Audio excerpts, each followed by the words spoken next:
চলছে না, এখানে 1 2 করে ফুটে যাচ্ছে। ওপেন ক্যামেরা, ওপেন ক্যামেরা না, হ্যাঁ আলাদা অ্যাপ, নাহলে নর্মাল ক্যামেরার সাহায্যে অনেক কিছু পাওয়া যায় না। এগুলো সব হচ্ছে, মানে আমার রেকর্ডিং চলছে, আর এসব বাজে কথা বলা যাবে না, এবার কাজের কথা বলতে হবে। আচ্ছা ঠিক আছে, এবার তাহলে একটু জ্ঞান দিয়ে দিই, শোনো।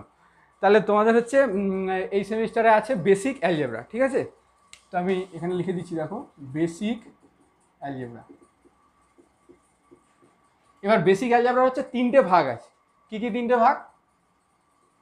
প্রথমটা হচ্ছে ক্লাসিক্যাল অ্যালজেব্রা, তারপরটা হচ্ছে অ্যাবস্ট্রাক্ট অ্যালজেব্রা, আর তারপরটা হচ্ছে লিনিয়ার অ্যালজেব্রা। কথা বোঝা গেল? তো অ্যাবস্ট্রাক্ট আর লিনিয়ার এই দুটোর একসাথে বই হচ্ছে কিনতে হবে, এই দুটো মানে একই সাথে থাকবে। সেটা হচ্ছে হায়ার অ্যালজেব্রা বাই এস.কে মাপাসারের বইটা তোমাদেরকে বলেছিলাম, আর ক্লাসিক্যাল অ্যালজেব্রা তোমাদের হাতেই আছে, ঠিক আছে? আচ্ছা, এবারে হচ্ছে দেখো বেসিক অ্যালজেব্রার কিন্তু তোমাদের এই অ্যাবস্ট্রাক্ট আর লিনিয়ারের সমস্ত পোর্শনটা নেই। মানে আমি যেটা বলছি এস.কে মাপাসারের বইটা কিনতে হবে, সেটা কিন্তু এই সমস্ত পার্টটা নেই। সেকেন্ড সেমিস্টারের কিছুটা, মানে ওই বইয়ের কিছুটা অংশ সেকেন্ড সেমিস্টারে রয়েছে, তাও third same, fourth sem, fifth same এরকম করে ভাগে ভাগে ভাগ আছে। কথাটা ক্লিয়ার হয়েছে? এবারে এই বইয়ের কোন কোন চ্যাপ্টারগুলো আছে সেটা ক্লাসিক্যাল অ্যালজেব্রা আমি এখানে লিখে দিচ্ছি, আর ওই বইয়ের কোন কোন চ্যাপ্টারগুলো আছে সেগুলো আমি লিখে দিচ্ছি, তাহলে তোমাদের বুঝতে একটু সুবিধা হবে। মানে বলতে চাইছি এই যে তোমার ক্লাসিক্যাল অ্যালজেব্রা বইটা, এই ক্লাসিক্যাল অ্যালজেব্রা বইটার সমস্ত চ্যাপ্টার কিন্তু সিলেবাসে নেই। কথাটা ক্লিয়ার হলো? তাহলে এবার কোন কোন চ্যাপ্টারগুলো সিলেবাসে আছে আমি দেখো লিখে দিচ্ছি। তার প্রথম নাম্বার হচ্ছে ইনইকুয়ালিটি, ঠিক আছে? তারপরে আছে তোমার কমপ্লেক্স নাম্বার, আর তারপরে আছে থিওরি অফ ইকুয়েশন, ঠিক আছে? এই 3টে চ্যাপ্টার আছে। কথা বোঝা গেল? হ্যাঁ সিলেবাসে আছে আর কি। একটা হচ্ছে classical algebra, inequality, complex number, theory of equation, ঠিক আছে? তোমরা ওখানে টিক দিয়ে দিতে পারো, অসুবিধা নেই। আচ্ছা তাহলে প্রথম চ্যাপ্টারটা দেখতে পাচ্ছ ইনইকুয়ালিটি আছে বইতে, প্রথম চ্যাপ্টার ইনইকুয়ালিটি, আর তারপরে কমপ্লেক্স নাম্বার আছে না, দেখো কমপ্লেক্স নাম্বার 3টে চ্যাপ্টার আছে দেখতে পাচ্ছ, 2A 2B 2C এরকম করে দেখতে পাচ্ছ হালকা করে, ওই 3টেই কিন্তু আছে। কথাটা বোঝা গেল? আর তারপরে আছে থিওরি অফ ইকুয়েশনের, দেখো থিওরি অফ ইকুয়েশনের বিশাল বড় চ্যাপ্টার, কিন্তু ওর সমস্ত পোর্শন নেই, পার্টিকুলার কিছু কিছু অধ্যায় আছে, সেগুলো যখন করাবো আমি বলে দেবো তোমাদেরকে, ঠিক আছে? থিওরি অফ ইকুয়েশন হচ্ছে এই 5 দাগের থিওরি অফ ইকুয়েশন, ঠিক আছে? আচ্ছা এইবার দেখো, এবার অ্যাবস্ট্রাক্ট অ্যালজেব্রার মধ্যে কি কি আছে একটু বলে দিই। অ্যাবস্ট্রাক্ট অ্যালজেব্রার মধ্যে প্রথমে আছে তোমার রিলেশনের বাংলা কি বলো তো? রিলেশনের বাংলা হচ্ছে সম্বন্ধ। তোমরা এইচএসে মনে হয় কিছুটা শিখেছিলে, আবার অনেকে বাদও দিয়েছিলে, অসুবিধা নেই। রিলেশন, তারপর হচ্ছে ম্যাপিং, আর তারপরে আছে ইন্টিজার্স, এই 3টে। কথাটা বোঝা গেল? আচ্ছা এই 3টে। এবার একটা কথা বলে দিই, এই রিলেশন আর ম্যাপিং এইটা করানোর আগে সেট থিওরিটা আমাদের কাজে লাগবে। সেট থিওরিটা 11 12-এ ছিল ঠিক কথা, কিন্তু কেউ করে না, তোমরাও করোনি, খুব স্বাভাবিক। তো সিলেবাসে যদিও না থাক, আমি সেটটা করিয়ে তারপর রিলেশন আর ম্যাপিং করাবো, কারণ সেটটা না জানলে রিলেশন আর ম্যাপিং জানা যাবে না। কথা ক্লিয়ার হলো? আর এই যে ইন্টিজার চ্যাপ্টারটা দেখছো, এটা অ্যাবস্ট্রাক্ট অ্যালজেব্রার মধ্যে কোশ্চেনটা থাকবে। কথাটা বোঝা গেল? যে আমাদের পরীক্ষার কোশ্চেন থাকবে সেটা হচ্ছে অ্যাবস্ট্রাক্ট অ্যালজেব্রার পার্টটায় কোশ্চেনটা থাকবে ইন্টিজারের, কিন্তু চ্যাপ্টারটা আছে ক্লাসিক্যাল অ্যালজেব্রায়। দেখো তো, দেখতে পাচ্ছ বইতে ক্লাসিক্যাল অ্যালজেব্রার চ্যাপ্টারটা আছে, দেখতে পাচ্ছ? 3 নম্বর চ্যাপ্টারটা ক্লাসিক্যাল অ্যালজেব্রা ইন্টিজার আছে না? তাহলে ব্যাপারটা দেখো, বইয়ে কোন এই ইন্টিজার চ্যাপ্টারটা কোন বইয়ে পাবো, সেটা হচ্ছে ক্লাসিক্যাল অ্যালজেব্রা বইতে, কিন্তু যখন কোশ্চেন থাকবে সেটা কিন্তু তোমার ওই অ্যাবস্ট্রাক্ট অ্যালজেব্রার পার্টের মধ্যে কোশ্চেনটা থাকবে। কথাটা ক্লিয়ার হলো না? হলো না? কথাটা ক্লিয়ার হয়েছে? এই বুঝতে পেরেছো? আচ্ছা এবার লিনিয়ার অ্যালজেব্রা। এবারে এই চ্যাপ্টারগুলোর মধ্যে একটু একটু হালকা হালকা তোমাকে আমি আইডিয়া দিয়ে দেবো, মানে এর মধ্যে কি আছে না আছে, তাহলে তোমার একটু ভালো লাগবে, সেটা দিচ্ছি, আগে লিখে নিই। আচ্ছা এবার হচ্ছে লিনিয়ার অ্যালজেব্রা ম্যাট্রিক্সের র্যাঙ্ক অফ ম্যাট্রিক্স এরকম আছে, র্যাঙ্ক অফ ম্যাট্রিক্স বের করতে হবে তোমাকে। তারপরে সিস্টেম অফ লিনিয়ার ইকুয়েশনস আছে,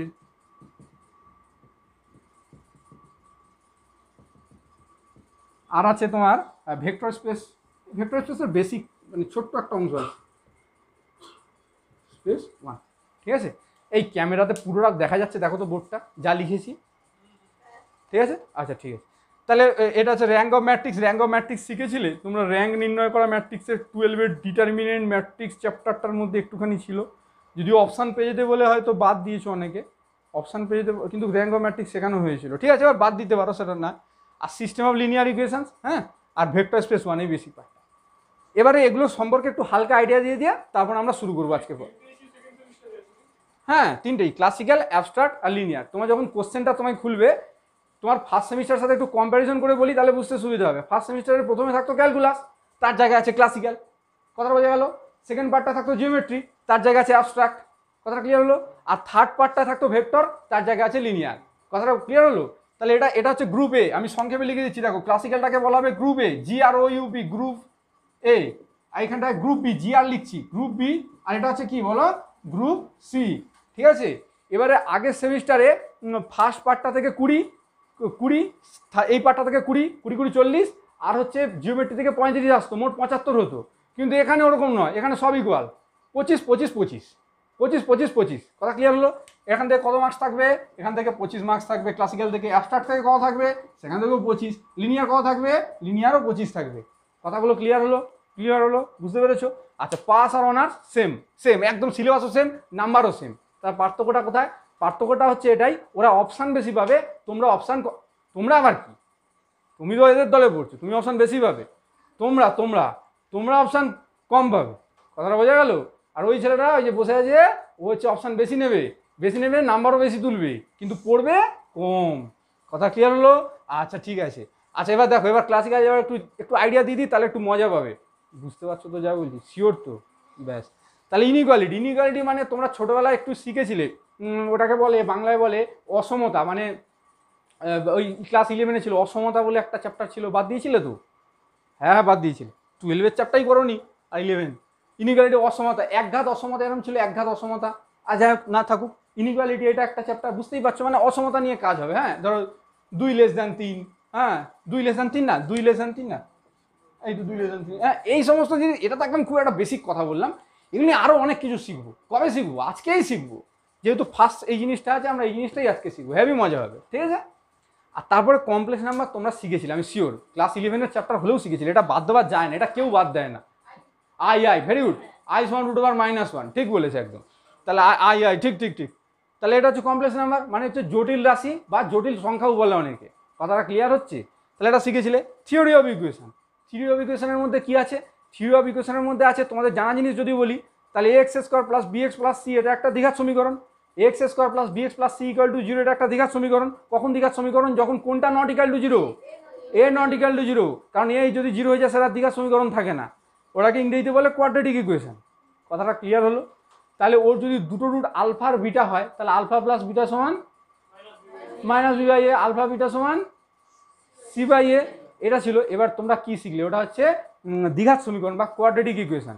এবার তারপরে এখানে আরও অনেক বেশি বেশি বেশি ডিগ্রি শিখবে, মানে বলতে গেলে ধরো কিউবিক ইকুয়েশন শিখবে। কিউবিক ইকুয়েশন মানে 3টে রুট থাকবে, আলফা বিটা গামা, তাদের মধ্যে সম্বন্ধ কি হবে সেই সম্পর্কে আলোচনা হবে, ওখানেই থেমে থাকবো না। তারপরে থাকবে 4 ডিগ্রি ইকুয়েশন, সেখানে ধরো আলফা বিটা গামা ডেল্টা 4টে রুট থাকবে, তাদের মধ্যে সম্পর্ক। তখন আলফা প্লাস বিটা আর বলবো না, তখন বলবো alpha plus beta plus gamma plus delta সমান কী হবে, কথা বুঝতে পারছো কি বলছি? হেভি মজা হবে। আর হচ্ছে ব্যাপারটা হচ্ছে এবার কী বলে, দ্বিঘাত সমীকরণকে বলে কোয়াড্রেটিক, 3 ডিগ্রি ইকুয়েশনকে বলা হয় কিউবিক, CUBIC, কিউবিক ইকুয়েশন। আর 4 ডিগ্রি থাকলে তাকে বলা হবে বাই কোয়াড্রেটিক। কোয়াড্রেটিক তো জানো, তার আগে BI যুক্ত করে দেবে, বাই কোয়াড্রেটিক, ওটাকে বলা হয় 4 ডিগ্রি ইকুয়েশন। কথাটা ক্লিয়ার হলো না? হলো না? ওই 4 ডিগ্রি ইকুয়েশন অবধিই আছে তোমাদের। আর আরও যদি বলো আর কি আছে স্যার, তাহলে থিওরি অফ ইকুয়েশনের মধ্যে আরও আছে তোমার, ধরো একটা 3 ডিগ্রি ইকুয়েশনকে সলভ করা, তোমরা 2 ডিগ্রি অবধি খুব সহজে সলভ করতে পারো। 3 ডিগ্রিও পারো না বলিনি, ভ্যানিসিং মেথডের সাহায্যে তোমরা 3 ডিগ্রি ইকুয়েশনকে সলভ করতে পারো। এখানে আরও অন্য অন্য মেথড শিখবো, এখানে কার্ডন্স বলে একটা মেথড আছে, কার্ডন্স মেথড। কথা বলে 4 ডিগ্রি ইকুয়েশনকে সলভ করতে শিখেছিলে, সেখানেই তো এখানে শিখবে। কে শিখাবে? আমি শিখাবো, কিন্তু মেথডটা হচ্ছে ফেরারিস মেথড। কি বলা হবে? ফেরারিস মেথড। বুঝতেই পারছো, এসব বাইরের দেশের সব নাম, এখানে তো আমাদের ভারতবর্ষের নাম নয়। যাই হোক, তো এই হচ্ছে ব্যাপার, এই হচ্ছে থিওরি অফ ইকুয়েশন, এইগুলো আছে, বোঝা গেল? তাহলে ইনইকুয়ালিটি কী আছে, কমপ্লেক্স নাম্বারে কী আছে, থিওরি অফ ইকুয়েশনে কী আছে, মোটামুটি আইডিয়া করা গেল, তাহলে তুমি মোটামুটি বললে, তুমি তো মোটামুটি আইডিয়া করা বলতে পারলে না, তাহলে ভালোভাবে আইডিয়া করা গেল, বলা গেল। হ্যাঁ ওই শিখবে। এবার শোনো, এবার হচ্ছে সেটটা প্রথমে শেখাবো, না বলছি না, সেট শেখাবো, যদিও সিলেবাসে নেই, বাট শেখাতে হবে। আর তোমাদের সবচেয়ে ঘৃণার জিনিস হচ্ছে এইগুলোই, সেট, রিলেশন, ম্যাপিং। কিন্তু আমি কথা দিয়েছি কি, সব থেকে পছন্দের জিনিস এগুলোকে বানাবো আমি, দেখি আমি আমার কথা রাখতে পারি কিনা। তাহলে প্রথমে হচ্ছে সেট, তারপরে রিলেশন, তারপরে ম্যাপিং, ঠিক আছে? এইগুলো এগুলো কি আছে হালকা তোমরা শিখেছিলে, ম্যাপিং মানে চিত্রণ বা এটাকে বলে ফাংশন, ঠিক আছে? তো এই জিনিসগুলো আরও বিশদে শিখবো, যখন শিখবো তখনই বলবো। হ্যাঁ, আর ইন্টিজারের মধ্যে সবচেয়ে বেশি মজা, তুমি যদি বলো আমার মতে, এবার দেখো সবার তো পছন্দ যে যার ভিন্ন হয়, আমার যদি বলো এগুলোর মধ্যে সব থেকে পছন্দের কোন জিনিস, আমি তাহলে বলবো ইন্টিজার। আর তোমাদেরও পছন্দের জিনিস করে ছাড়বো। এগুলোর মধ্যে দেখবে কোনটা বেশি হয়, আমি জানি না। ইন্টিজারের মধ্যে কি আছে একটু বলে দিই, এখনই মজা পেয়ে যাবে। যদি বলা হয় 7কে 3 দিয়ে ভাগ করে তার ভাগশেষ বের করো, পারবে না? ভাগশেষ বলো কী হবে বলো? 3 কতই চালাবো, 1-এ না 2-এ? 2-এ, তাহলে 3 দুগুণে 6 আর 1, তাহলে 7কে 3 দিয়ে ভাগ করলে ভাগশেষ কত হলো? 1 হলো। এবার যদি বলি এবার 7কে ভাগ করবো না, 7×29কে 3 দিয়ে ভাগ করে ভাগশেষ কত হবে বলো? কত সময় নেবে? পারবে? সম্ভব? বিশাল সময় লাগবে, কিন্তু এই চ্যাপ্টারটা শেখার পরে 30 সেকেন্ডে সলভ করে দেবে। সিরিয়াস কথা বলছি। শুধু এটা নয়, এর সাথে আরও গুণ থাকুক, 4 × 8 থাকুক, কোনো যায় আসে না, কিচ্ছু যায় আসে না। ওই 30 সেকেন্ড, 30 সেকেন্ড মানে কি 30 সেকেন্ড, হয়তো খুব বেশি হলে 1 মিনিট হবে, আবার কোনো অঙ্ক 15 সেকেন্ডেও হয়ে যায়। 30 সেকেন্ড মানে রাফলি বলছি, মানে গড়টা বলছি, একদম অনায়াসে শিখে যাবে। এই জন্যই এত পছন্দের আমার এই জিনিসটা, কোনো একটা জিনিসের রিমাইন্ডার শর্ট করে বের করে দিলে। হ্যাঁ, তারপরে ধরো বললো যে কোনো একটা সংখ্যা দিয়েছে, ধরো এরকম, ধরো 4⁻27। হ্যাঁ, এর 4⁻27 না লিখে, হ্যাঁ 4⁻27ই নাও, তাহলে 4⁻27-এর যে আলটিমেটলি তো একটা তোমার বিশাল বড় সংখ্যা হবে, সেই সংখ্যার লাস্ট ডিজিটটা কী হবে বলো? লাস্ট ডিজিটটা কী হবে বলো? মনে হচ্ছে না যেন প্রায় অসম্ভব বের করাটা? 4⁻27 মানে গুণ করে করে কত বছর লাগবে তার ঠিক, বছর না মানে কত ঘন্টা লাগবে তার ঠিক নেই। কিন্তু এই চ্যাপ্টারটা শিখবো, এই চ্যাপ্টারটা শেখার পরে ওই ছেলে আমার তোমার কত হার্ডলি আর 1 মিনিট নেবে। কথাটা বোঝা গেল না? বোঝা গেল না? তো এই জিনিসগুলো আছে ইন্টিজার, এই জন্যই এতটা মজা লাগে। কথাটা ক্লিয়ার হলো? এবার আসছি লিনিয়ার অ্যালজেব্রায়। লিনিয়ার অ্যালজেব্রায় র্যাঙ্ক হবে ম্যাট্রিক্স, তোমরা শিখেছিলে কিছুটা, আবার আমি নতুন করে শেখাবো, চাপ নেবে না। এবার র্যাঙ্ক হবে ম্যাট্রিক্সের কী কাজে লাগে না লাগে সেটা যদি বলো, তাহলে বলবো এইটাকে সলভ করতে কাজে লাগে, সিস্টেম অফ লিনিয়ার ইকুয়েশন। তোমরা ছোটোবেলায় ধরো 2x + 3y = 7, মুখে মুখে বলছি, লিখছি না, 2x + 3y = 7 আর 3x - 4y = 8, এই দুটোকে সলভ করতে না? 4টে মেথডে শিখেছিলে। কী কী মেথড? অপনয়ন, বজ্রগুণন, পরিবর্তন, তুলনামূলক। 4টে বেশি ইউজ করছে অপনয়ন, ঠিক বলছি অপনয়ন, কিন্তু বজ্রগুণনটা সবচেয়ে কম ইউজ করছে। হ্যাঁ, কিন্তু এটা জেনে রাখবে বজ্রগুণনের সবথেকে কম সময় লাগে, শার্ট করে লাইন টেনে টেনে করে দিতে। তোমরা জিওমেট্রিতে করেছিলে না বজ্রগুণন? কত কম সময় হয়ে যেত। যাই হোক, তো ওটা তো তোমার দুটো ভেরিয়েবলের জন্য, x y, 3টে 4টে দিয়ে দিলে তখন কী করবে? x + 2y + 3z + 7w = 0 বা 5, এরকম করে 4টে দিয়ে দিল। কী বলছি কথাগুলো বোঝা যাচ্ছে না? বোর্ডে লিখবো। হ্যাঁ, 3x + 4y + 7z + 8w = 8, এরকম করে 3-4টে দিয়ে দিল, তখন কী করবে? তার জন্য এই জিনিসটা আমাদের শিখতে হবে, সিস্টেম অফ লিনিয়ার ইকুয়েশন। ওইখান থেকে র্যাঙ্কের সাহায্যে, র্যাঙ্ক হবে ম্যাট্রিক্সের সাহায্যে আমরা খুব ওটা ইউজ করে খুব সহজে সলভ করে দিতে পারবো। এবার দেখো, সলভ করে দিতে পারবো কথাটার মানে হচ্ছে যদি সলভেবল হয় সলভ করতে পারবো। সবসময় সিস্টেম অফ ইকুয়েশন সলভেবল হয় না। কথাকে ধরো দুটো প্যারালাল লাইন, জিওমেট্রিক্যালি গ্রাফে তোমরা দেখতে না, দুটো স্ট্রেট লাইন কখন সলভেবল হয়? যখন দুটো স্ট্রেট লাইন পরস্পরকে এরকম ইন্টারসেক্ট করে, বা দুটো প্যারালাল লাইন হলো, তখন তুমি কীভাবে সলভ করবে? এ তো এদিকে যাচ্ছে, তো কোনো পয়েন্ট অফ ইন্টারসেকশনই নেই, তখন ওটাকে বলা হবে সলভেবল নয়, ওই ইকুয়েশন দুটো সলভেবল নয়। কথাটা বোঝা যাচ্ছে? তাহলে এই যে সলভ করার কথা বলছি, যদি সলভেবল হয় আমরা খুব সহজে সলভ করে ফেলতে পারবো এই সিস্টেম অফ লিনিয়ার ইকুয়েশন শেখার পর। এটা খুব দরকারি একটা জিনিস। কথাটা কি ক্লিয়ার হলো? আর ভেক্টর স্পেসের ব্যাপারটা এই মুহূর্তে বলে বোঝানো যাবে না, যখন ওটা পড়বো তখন বলে দেবো। কথাটা ক্লিয়ার হলো? তাহলে সিলেবাসে কী কী আছে তার একটা ব্রিফ আইডিয়া হলো তো নাকি না? হলো তো ঠিক আছে। তাহলে তোমাদের এর মধ্যে কোনো কোশ্চেন থাকলে বলো, নাহলে আমি অন্য জায়গায় মানে অন্য একটু যাবো। আর কী হলো বলবে তো? কোনো কোশ্চেনই নেই? এই মেয়ে কিছু কোশ্চেন করবে, বলো। বলবে না? আচ্ছা ঠিক আছে, কোশ্চেন নেই যখন তাহলে আর কিছু করার নেই। ঠিক আছে, তাহলে আমরা এবার কী করবো বলো? এবার তাহলে ক্লাসিক্যাল অ্যালজেব্রা কোন চ্যাপ্টারটা শিখবো? এটা হচ্ছে ইনইকুয়ালিটি চ্যাপ্টারটা শিখবো। ঠিক আছে, মানে কি বলবো, একটা কথা বলি যে ফার্স্ট সেমিস্টারের জিনিসগুলো অত্যন্ত সহজ ছিল, তার তুলনায় এই জিনিসটা একটু কঠিন, না বলছি না। ফার্স্ট সেমিস্টারের তুলনায় এই জিনিসটা একটু কঠিন, এটা হচ্ছে খারাপ দিক। ভালো দিক কি না, ফার্স্ট ইয়ারের তুলনায় এই ফার্স্ট সেমিস্টারের তুলনায় এই সেমিস্টারের মজাটা অনেক বেশি।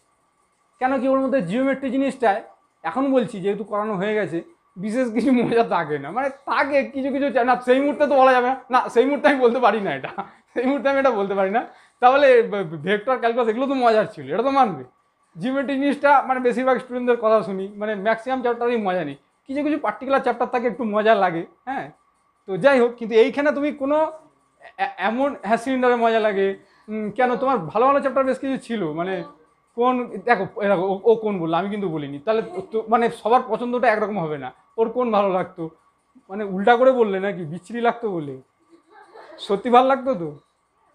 মোটামুটি দ্যাট, মোটামুটি। আচ্ছা যাই হোক ছাড়ো, তো যাই হোক কিছু কিছু চ্যাপ্টার ভালো ছিল, যাই হোক সেটা কথা নয়, বাদ দাও। তো এই এই এই যে যে যে জিনিসগুলো লিখেছি এর মধ্যে তুমি একটা জিনিস আমাকে বলতে পারবে না পড়ানোর পরে যে স্যার এটা কিন্তু খুব একটা ভালো লাগলো না? প্রত্যেকটা জিনিস মানে ভালো লাগবে স্যার, কি কি গ্যারেন্টি আছে স্যার? আপনি তো জিওমেট্রি পড়ানোর সময় কই বলেননি বা বলেছিলেন খুব ভালো খুব ভালো, এখন এসে উল্টা কথা বলছেন। তাহলে আমি তোমাকে সেই সেই সেই তুমি যদি সেটা বলো, আমি তাহলে তোমাকে বলবো ইনিকুয়ালিটি আজকে পড়াচ্ছি, আজকে ক্লাসে শেষেই বলবে কেমন লেগেছে না লেগেছে।